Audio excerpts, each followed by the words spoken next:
Israel is assessing whether it has killed Yahya Sinwar, the leader of Hamas. If he is in fact confirmed dead, this would be a huge deal. Huge deal. So let me explain to you why. First, Yahya Sinwar is the leader of Hamas. He has been the official leader for the last several months after Israel assassinated, or we believe Israel, assassinated Ismail Haniyeh, former leader who was assassinated in Iran. Yahya Sinwar was named to take over. He has been part of Hamas for decades. He is the mastermind behind the October 7 terrorist attack, and he is the most brutal of the Hamas leaders. I mean, I know I'm ranking among thugs here. He's the most brutal. He leaves zero space for negotiations.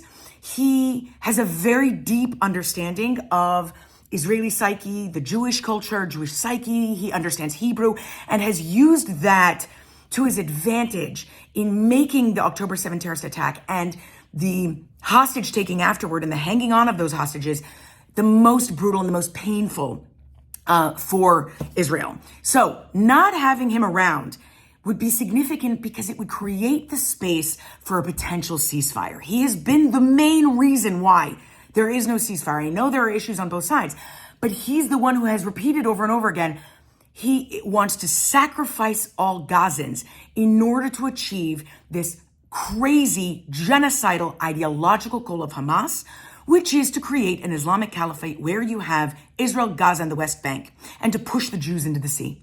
So not having him be the leader, it not only undermines the terrorist group, which is great, but it also creates room for a potential ceasefire, for the release of hostages, and in general for a cessation of hostilities, since this was one of the top goals of the Israeli military operation in Gaza. So stay tuned.